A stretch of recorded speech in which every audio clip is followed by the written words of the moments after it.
Welcome to the Empowering Industry Podcast, a production from Empowering Pumps and Equipment as the voice of the pump and related equipment industries.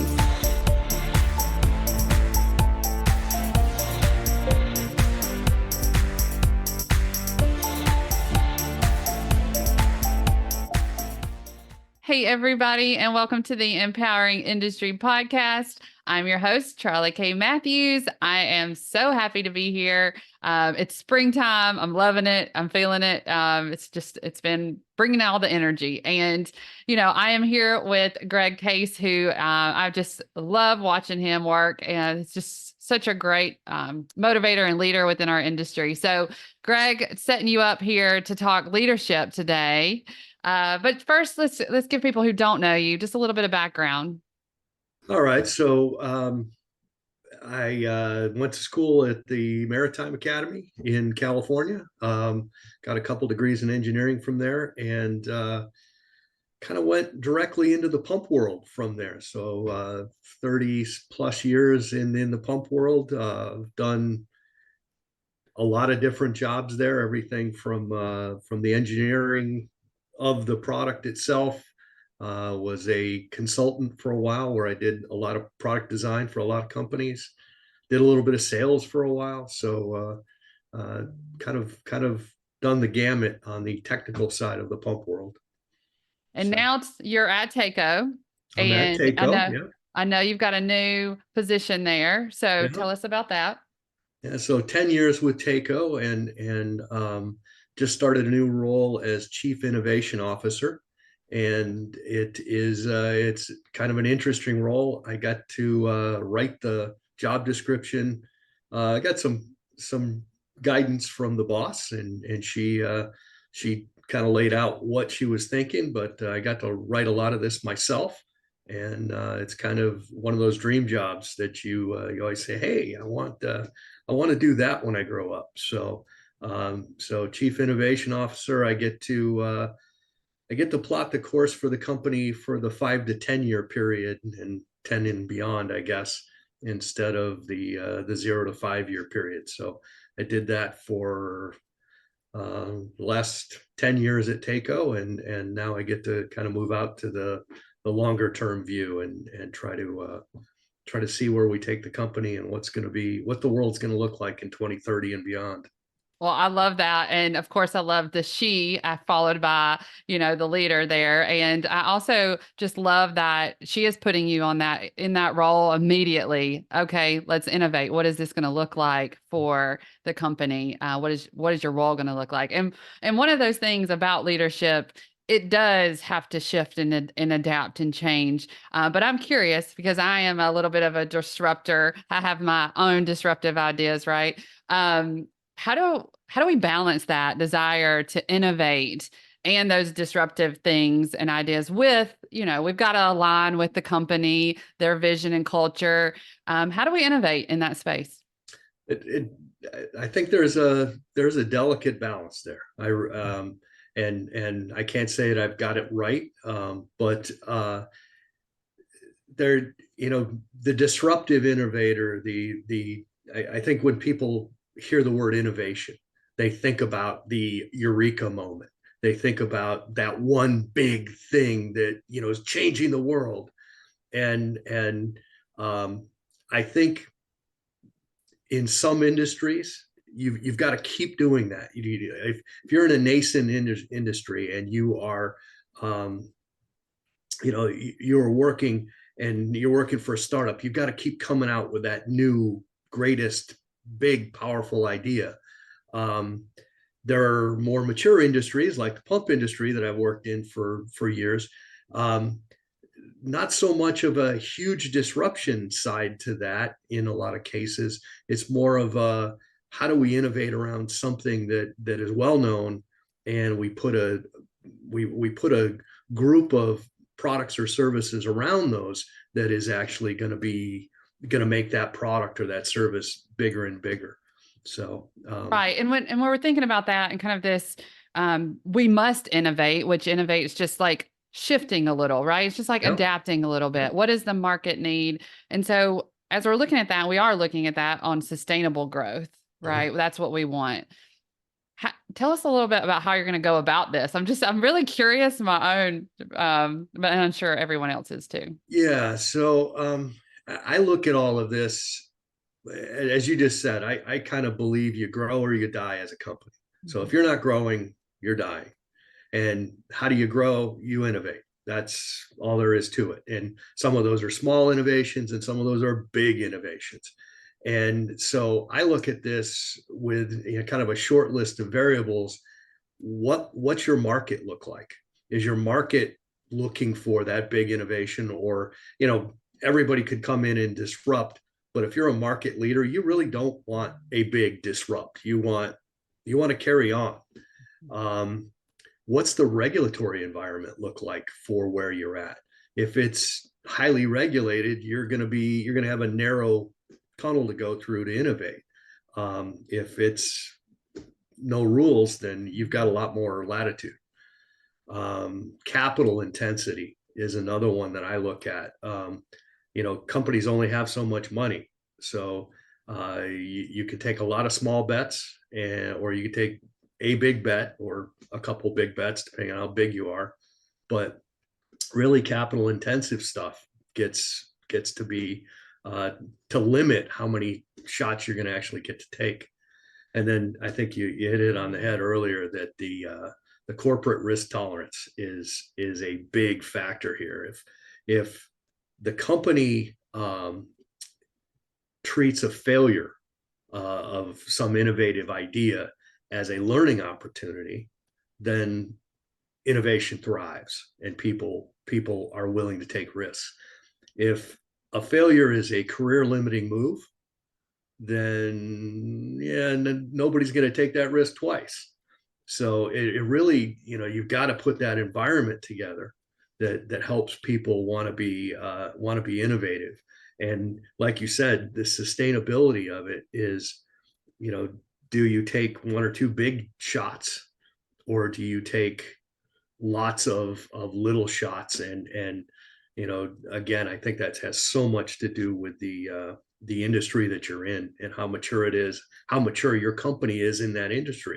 If you're brand new to something, you're going to take more big risks, I think. That's right. And so I also think, I mean, there's talent and there's ability and quality and things that allow us to win, right? So Yeah. I've got this basketball March Madness in the back of my mind as we're recording this of, if you can make them, then you can make them and you should take it. But sometimes it's understanding that, which I think is part of that communication as a leadership team. I know y'all get together and have that strategy meeting, which is really important. But how do you foster that culture of innovation? Because it isn't just you, Greg. You don't have to do this on your own. um, Absolutely not. and so, how do you get and encourage your employees to think creatively and like it is a different way, right? Yeah. That innovative thinking. That's the hard question. How do you foster that? So, how do you measure your people? How do you reward your people? What are their incentives? What are the objectives you set for them? If none of those are creative, if all of those are Hit your goal really, or else. yeah, yeah, so I think you really need to build that into your culture. Again, going back to the boss, she mentioned a book a little while ago that I wish I would have read years and years and years ago. Um, but it's called The Carrot Principle, and I read it uh, in the last month. And it is really a fantastic book for how do you get people incentivized, and you get them motivated to work on whatever you want them to work on. And I think you really have to motivate people. Um, you know, there's a lot going on in life right now. People are overloaded. I mean, you see it everywhere. Everything's about burnout and how people are, they're doing three or four jobs. Um, Whether your company is hiring or not, you still got a lot of people that are wearing a lot of hats, as we say. So how do you get them to take a breath and innovate and do something new instead of just grinding through their day. And that celebration of somebody doing something, even if they try something and it fails. Hey, that was a great thought. I was right there with you. It's really disheartening when somebody takes one of those leaps and then the team, it doesn't work, and the team's like, oh yeah, Monday morning quarterback, I'm gonna tell you, this is the 30 reasons why I never thought that was going to work. Can't do that. It's got to be a hey, that was a noble effort. I was really hoping it was going to work. Keep it up. Next time it will. So let me ask kind of because I know the company you're with now and I can kind of see this innovative mindset, but what if there are companies out there that don't have that, or they have this challenge that they're trying to overcome and get their people aligned? Um, how can they, or have you seen some challenges, and how can they overcome these challenges? Yeah, I mean, I think we all suffer a little bit from those challenges of how do you motivate people and how do you get alignment, and it really starts from the top. Is everybody at that top level that's going to be guiding the company through this? Are they all thinking, yeah, we need to innovate, yeah, we need to move forward, yeah, we need to support our people in this innovation? And again, people think of innovation like a new product or a new service. It can be in accounting, and you took out 3 steps of a process, and it used to take 3 weeks, and now it takes a day and a half, or it takes 3 hours. Those are awesome wins for the company. Um, Innovation doesn't have to be I invented the light bulb, or I'm Elon Musk. It doesn't have to go that direction. It can be on a much smaller scale, and I would actually say it's probably a lot more effective for most companies on that smaller scale. Yeah, and if I think we're everybody's needing. involved.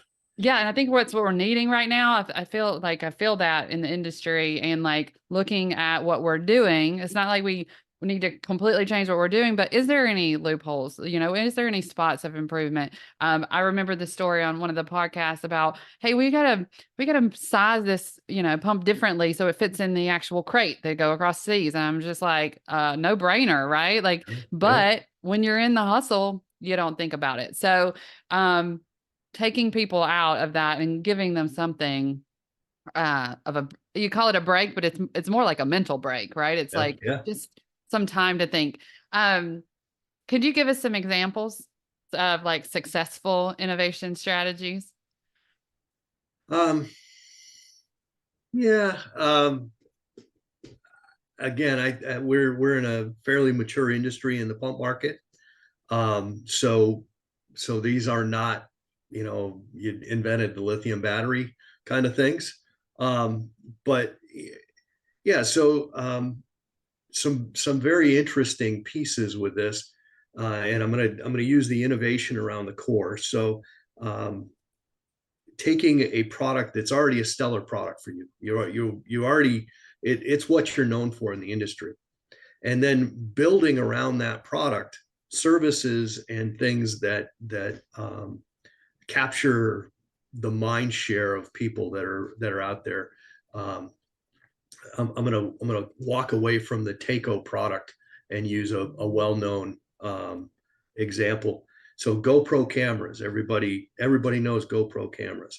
So and I'm stealing this from a professor I had in a course at MIT. His name is Dave Robertson. Wrote a great book called The Power of Little Ideas.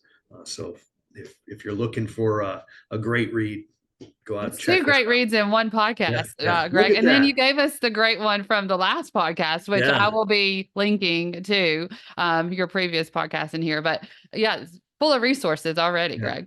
yeah. A lot of reading. Um, so so the GoPro didn't have the best camera out there. Sony actually had a better camera, but GoPro took that camera and they built all kinds of mounts so you could put it to your bike and you could put it on your surfboard, and so you could mount this thing wherever you wanted, uh, middle of your forehead. um, they built services around that, so you could actually upload your videos, and all of them would be up in their cloud. You could edit your videos online for free with their software. They had things like a contest monthly that, whoever had the greatest video, they won. And it was like $5,000. It wasn't a small amount of money. So all of those things made their product sticky. That's a innovation around the core piece that we all need to look at if we're in a mature market. Dave Robinson talks about playing chords instead of notes if you're musical. So if you play a chord, it's a much richer sound than if you just play a note. So it's a very interesting way to go about a mature market and the innovation in that market. And I think we've done the same kind of thing at Takeo with several of our products, where we've built a lot of different auxiliary products around a core product that we knew was a champion product. So Yeah, and you also have some really great talent educating the industry and having fun giveaways and fun. absolutely. Just I absolutely love it. So I'm thinking about that. I'm thinking about kind of that leadership and what you're doing right now, how you're sharing. So one of the things, kind of reason why we want to have this talk, yes, because look at you now, Chief Innovation Officer, but also you're planning to speak on this at EPIC. So that's the Empowering Pumps and Industry Conference. That's November the 12th and 13th at the Colorado School of Mines, which is super cool just in itself to be able to go and see the mine and some other things. But strategy, leadership, talking through this. Any tips for people in that area of just leadership and strategy from what you see? Well, so if I look at the strategy side, again, got to be a group effort. Everybody loves the maverick. I did this, but in truth, it's never that one person. It's always a group. It's always and I would say, if you're not the CEO of your company and you don't have complete control, which I think my CEO would tell me that she does not have complete control. Um, if you don't have complete control, you got to get buy-in. And so the whole team's got to be on board with the direction you want to go. And if you can't get that buy-in, like I said, you're always going to have those Monday morning quarterbacks. I knew that was never going to work. So, getting the whole management team together and saying, yeah, this is where we're going to go. Yes, we want to go this direction, and everybody's behind it. That's crucial. And it sounds stupid and it sounds cliche, but it's absolutely essential if you're going to go try to do something new. Yeah, I actually was just talking to somebody about this on a local level of, when you're starting to create something, we're going to do a local event. Who are those main people that you need buy-in from? And I haven't really ever thought of it like that. I guess my sales hat, I'm just like, okay, who's the next person I got to talk to? But it's like, Yeah. who do you really need to believe in what you're trying to accomplish, and kind of starting there. I thought that was just such an interesting, it shifted my mindset to think about that locally. But yeah, I mean, I think you can do that with your team, top level management, right? Are y'all all working for the same goal? I think that's great advice. And I think if I could, the other side to that is, okay, um, I'm not a top level. I'm not a C-suite person or the EVP of something. I'm an engineer. I'm an accountant. I'm whatever. Um, how do you do this? I I think you go get buy-in from one of those top people. You've got to get them on board. You've got to get a champion for your cause at a very high level that is going to sit with you in meetings and be your sponsor and champion this idea. And if you can motivate that person to be that champion and be that involved in what you're doing, you've got a great chance of success. Um, Yeah, and and who doesn't want to be part of that? I mean, if you're working there, at any level, you're committed. That's what you want. You want it to be the best, but you also want to be heard. And this is a great way to do that. So I just encourage people that are having these ideas to go and actually, you know, tell somebody that, Yeah. I mean, that's the first look for that person that you kind of get along with, and just talk to them. Say, hey, this is what I'm thinking. What do you think? I mean, it's really that simple to get things started.